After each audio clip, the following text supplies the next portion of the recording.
Hi అండి. అందరికీ నమస్కారం. Welcome to our channel. మామూలుగానే ప్రతి మాసంలో వచ్చే ఏకాదశులకు, ద్వాదశులకు చాలా ప్రతిష్ఠత ఉంది. పరమ పవిత్రమైన కార్తీక మాసంలో వచ్చేటువంటి ఏకాదశి, శుద్ధ ద్వాదశి 2 తిథులకు చాలా విశిష్టత ఉంటుంది. క్షీరాబ్ది ద్వాదశికి పాటించవలసిన నియమాలు, చేసుకోలేని వారు ఏమి చేయాలి? 2024వ సంవత్సరంలో నవంబర్ 12న అంటే మంగళవారం మధ్యాహ్నం 12:30 నుండి నవంబర్ 13న బుధవారం 10:15 వరకు క్షీరాబ్ది ద్వాదశి తిథులు ఉన్నాయి. మనం సూర్యోదయానికి ముందు ఏ తిథి అయితే ఉంటుందో ఆ రోజంతా ఆ తిథి ఉన్నట్లుగానే భావిస్తాము. కనుక బుధవారం మనకు క్షీరాబ్ది ద్వాదశి వచ్చిందని చెప్పవచ్చు. అన్ని పూజలు ఎలా చేసుకుంటామో ఈ క్షీరాబ్ది ద్వాదశి పూజ కూడా అలానే చేసుకుంటాం. కానీ దీనికి ప్రత్యేకంగా కొన్ని నియమాలంటూ ఉంటాయి. కార్తీక శుద్ధ ఏకాదశి రోజు మహావిష్ణువు స్వామివారు నిద్ర నుంచి మేల్కొంటారు అని మన పురాణాలలో చెబుతున్నారు. శ్రీ మహావిష్ణువు నిద్ర లేచిన తరువాత బృందావనంలోకి అంటే తులసి వనంలోకి ప్రవేశిస్తారంట.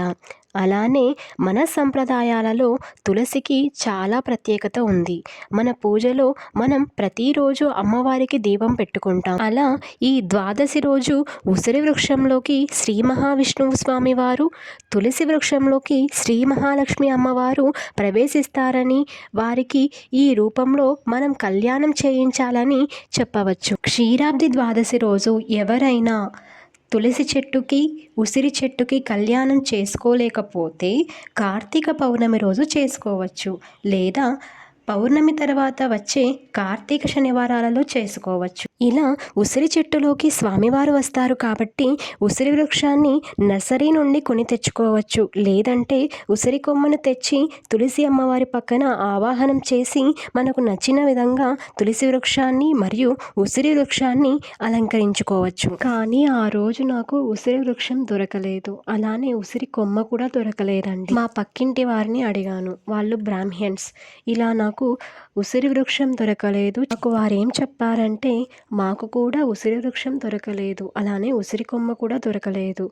దానికి చిన్న ఉపాయం ఉందమ్మా అని చెప్పారు. తులసి కుంపటిలో ఉండే మట్టిని కొంచెం తీసుకొని దాన్ని ముద్దగా చేసి శ్రీ మహావిష్ణువు అనుకొని ఆవాహనం చేసుకొని పూజ చేసుకోవచ్చు అని చెప్పారు. నేను చాలా సంతోషంగా అలానే పూజ చేసుకున్నానండి. అలానే ఒక పసుపు ముద్దని చేసుకొని శ్రీ మహాగణపతిని ఆవాహనం చేసుకొని గణపతికి ధూప నైవేద్యాలు ఇలా మనకు తోచిన దీపాలను స్వామి ముందు పెట్టుకొని పిండి దీపాలు కానీ ఉసిరి దీపాలు కానీ వెలిగించుకోవచ్చు.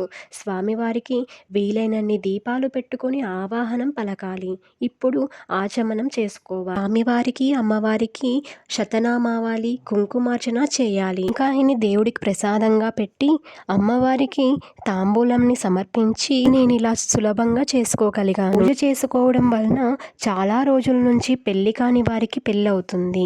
ఆ లక్ష్మీవారి అనుగ్రహం, శ్రీమన్నారాయణ అనుగ్రహం వలన మన ఇంట్లో సకల సంపదలు చేరుతాయని చెప్పవచ్చు. ఈ వీడియో కనుక మీకు నచ్చితే లైక్ చేయండి, షేర్ చేయండి, సబ్స్క్రైబ్ చేసుకోవడం మర్చిపోకండి.